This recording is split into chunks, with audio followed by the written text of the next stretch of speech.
A luta de um pai que tenta há 20 anos fazer justiça.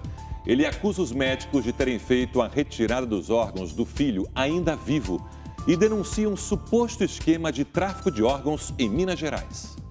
Os transplantistas foram condenados, mas continuam atuando.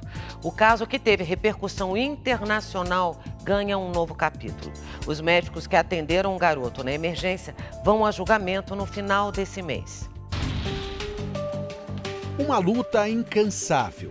Um pai contra 7 médicos e muitas manobras na justiça. Paulinho tinha 10 anos, era o filho mais velho do empresário Paulo Pavese e até hoje inspira o pai na busca por justiça. Eu acho que o que mais me animou para isso tudo foi isso, né? E saber que ele era uma criança, que ele não deixava as coisas para trás. Vamos fazer, vamos em frente e enfrentar o que tem que fazer. Era 19 de abril do ano 2000, início de tarde, e Paulinho estava na piscina desse prédio aqui com outros 2 amigos, prédio justamente que ele morava. E numa brincadeira, ele falou: quer ver como eu consigo segurar sem escorregar? Só que ele estava com as mãos molhadas e acabou caindo. O porteiro Luiz Carlos, que até hoje trabalha no prédio, estava de plantão naquele dia. Na época, ele contou como foi o acidente. Falou para os amiguinhos: olha como é que eu viro aqui e não caiu lá embaixo. E virou na grade. Nisso ele caiu lá embaixo. Ele caiu de uma altura de aproximadamente 10 metros, bem em cima dessa pilastra aqui, ó, onde está essa faixa azul. Ele bateu a parte do pescoço e uma parte da cabeça. Foi socorrido. E o que muita gente não sabe até hoje, não foi dito, é que o Paulinho, apesar da dor, ele saiu chorando, mas saiu falando, na companhia de 2 enfermeiros. Foi andando e chegou andando a esse hospital. Para vocês terem uma ideia do estado de saúde do Paulinho naquele momento, é que ele foi andando para o hospital. Uma subida um pouco íngreme. Dali, Paulinho passou por uma cirurgia que durou 3 horas. Ali começou o drama da família. E ali ocorreu toda a tragédia, toda, eu vou dizer bem claramente, o assassinato. Na época da emergência, os médicos que atenderam não tinham preparação para atender. A obrigação deles era transferir o Paulinho imediatamente para um hospital de qualidade. Esse hospital começou a tratar o Paulinho como um paciente doador de órgãos, ou seja, visando só preservar os órgãos para transplante. Paulo acusa o hospital de permitir aos médicos transplantistas acesso à UTI, onde o menino estava. Eles invadiram praticamente o Hospital Pedro Sanches e passaram a cuidar do Paulinho como se fosse um paciente deles, quando ele ainda estava sendo tratado como um paciente apto à recuperação. Então chega esse pessoal de transplantes, começa a medicar ele, sem ter autoridade para isso, né? Quem manda na UTI é o chefe da UTI, não é o chefe de transplantes. 2 dias após dar entrada no hospital de emergência, Paulinho é transferido aqui, para a Santa Casa de Poços de Caldas, por volta de 1 da tarde, com o aval do chefe da equipe de transplantes, Dr. Álvaro Inhanhes. Às 7 da noite, sai o laudo de que Paulinho estava morto por traumatismo crânioencefálico. O pai do menino questiona até hoje o laudo da morte. Na Santa Casa de Poços de Caldas, ele deveria passar por um outro teste, um outro diagnóstico de morte encefálica, porque o primeiro que ele fez tinha dado que ele estava vivo. Chegou na Santa Casa, eles levaram ele para a mesa de cirurgia, retiraram os órgãos. Não fizeram nenhum outro exame. Segundo ele, o menino ainda estava vivo quando foi feita a retirada dos órgãos. O anestesista, ele entrou com anestesia geral e classificou o Paulinho como asa 5, paciente moribundo com perspectiva de óbito em 24 horas, portanto vivo. Começava aí uma longa e árdua batalha do pai para punir os médicos de emergência e os transplantistas. 14 anos após a morte do filho, Paulo conseguiu uma vitória, mas que durou pouco. Em 2014, 3 dos 7 médicos envolvidos no caso da extração ilegal de órgãos seguida de morte chegaram a ser julgados e condenados em primeira instância, apenas que variam de 14 a 18 anos de reclusão. Eles ficaram detidos aqui no presídio de Poços de Caldas, em Minas Gerais, por 30 dias. Conseguiram uma liminar da justiça para responder ao processo em liberdade. Um terceiro médico, o Dr. Sérgio Poli Gaspar, ficou foragido por 30 dias e, quando se apresentou, ficou detido aqui por apenas um dia. Uma produtora independente de Poços de Caldas registrou a saída da prisão dos médicos condenados. Os urologistas Cláudio Rogério Carneiro Fernandes e Celso Roberto Frasson Scaff, e ainda o anestesista Sérgio Poli Gaspar. Cláudio diz que ele e os outros médicos são inocentes. Se tudo isso que foi feito em transplante aqui é ilegal, então no Brasil inteiro é ilegal.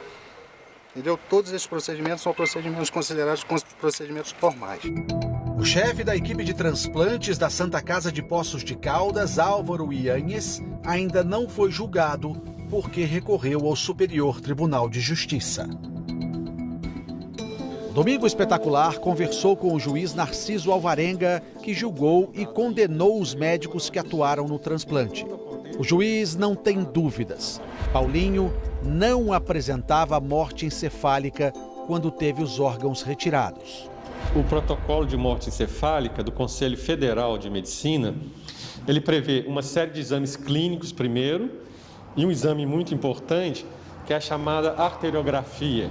Não foram feitas esses exames com intervalo previsto na resolução. O Ministério Público afirmou, e não tem prova nenhuma no processo, que exista uma arteriografia que tenha comprovado a morte encefálica. A arteriografia que consta no processo, ela ainda mostrava sinais de circulação no cérebro, ou seja, ainda a pessoa estava viva. Segundo esse documento do Ministério Público, toda a equipe médica sabia que a criança estava viva no momento da retirada de seus órgãos. O juiz lembra que o principal cirurgião da retirada de órgãos, o urologista Celso Scaff, escreveu na folha do procedimento que a criança estava sem morte encefálica. O juiz Narciso Alvarenga também encontrou no processo provas da existência de uma rede clandestina de retirada de órgãos, coordenada pelo chefe da equipe de transplantes da Santa Casa, Álvaro Ianhes. Também existia uma lista de receptores paralela à lista oficial. Por quê? O sistema de transplante no Brasil, ele é muito bem regulamentado. Só pode existir uma lista única para receptores. E essa lista tem que ser obedecida de uma maneira rígida. Essa entidade criada lá por esses médicos, que chamava MG Sul Transplantes. Então, eles tinham uma lista própria. Isso é uma irregularidade gritante. O Domingo Espetacular procurou o advogado do médico Álvaro Ianhes, mas ele preferiu não dar entrevista. Os médicos condenados em primeira instância também foram julgados pelos Conselhos Regional e Federal de Medicina, que não constataram irregularidades. Os médicos continuam exercendo a profissão. Foram avaliados a conduta deles frente ao Conselho, não foi imputado nenhuma responsabilidade, não se foi encontrada nenhuma transgressão ética, então não foi colocada nenhuma restrição ao exercício profissional. Em 2016, 2 anos depois da condenação em primeira instância, o caso dos transplantistas sofreu uma grande reviravolta. Agora, eles não respondem mais por extração ilegal de órgãos, e sim por homicídio doloso, um crime com pena maior. Diante de um julgamento do Tribunal de Justiça de Minas Gerais, entendeu-se que o correto seria que eles tivessem sido processados juntamente com os outros, que prestaram o atendimento ao Paulinho.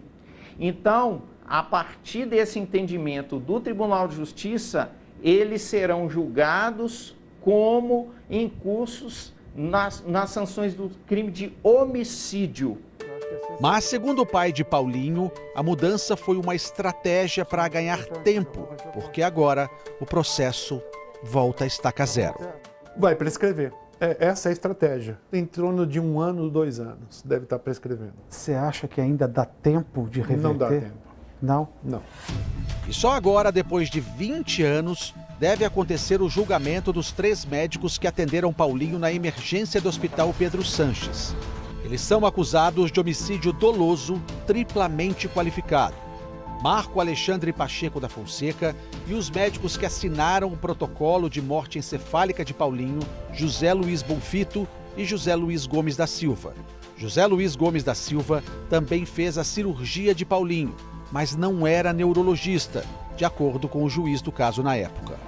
O julgamento deve acontecer no Tribunal de Justiça em Belo Horizonte no próximo dia 28. A defesa está confiante na absolvição deles.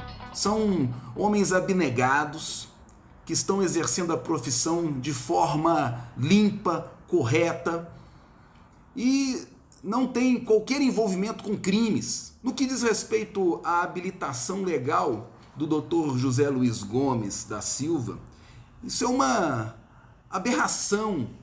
A acusação é uma grande aberração, é algo surreal, porque está no processo e sempre esteve no processo o atestado do Dr. José Luiz Gomes demonstrando a sua especialização, ou seja, ele sempre pôde exercer a profissão também como neurocirurgião. O pai de Paulinho não acredita na condenação dos médicos. Durante esse período de julgamento, o tribunal suspendeu a audiência, tentou impedir o juiz de julgar, tudo que a defesa pedia, eles atendiam. Então, a expectativa que eu tenho é de que nós vamos participar de um jogo de futebol cujo resultado já está combinado. Mais importante é a gente falar, vai ter o júri? O que está sendo guardado na manga da camisa para aparecer nesses próximos 20 dias? Até quando a justiça vai protelar? Vai esperar todo mundo morrer? Como que um processo consegue levar tantos anos para ser julgado? Durante a busca por justiça, Paulo diz que sofreu ameaças e perseguição. Em 2012, foi obrigado a mudar para a Europa. O caso ganhou repercussão internacional e foi denunciado neste vídeo. Mas no ano passado, Paulo decidiu voltar ao Brasil. Hoje eu não sou só brasileiro. Na época que eu vivi tudo isso, eu era só brasileiro. Hoje eu sou italiano também. Eu tenho cidadania italiana. Qualquer coisa que aconteça comigo aqui no Brasil, eles estão mexendo com uma pessoa que é de outro país. Paulo escreveu este livro, Tráfico de Órgãos do Brasil. Ele relata uma suposta rede de venda ilegal de órgãos. O empresário também criou o Instituto Paulinho Pavese. O objetivo é combater o tráfico de órgãos.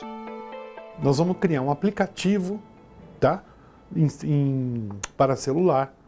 E as pessoas vão começar a informar a gente em que hospitais elas estão e quais as dificuldades que elas estão tendo. Nós vamos fazer um levantamento desses hospitais para saber quanto de dinheiro do SUS é investido nesse hospital e os responsáveis por distribuir esse dinheiro, por gerir esse dinheiro. Nós precisamos de fiscalização. Depois de 20 anos de luta, Paulo ainda tem esperança. Eu não alcancei meu objetivo, mas pavimentei uma estrada. E pelo meu filho eu teria feito isso 3, 4 vezes de novo.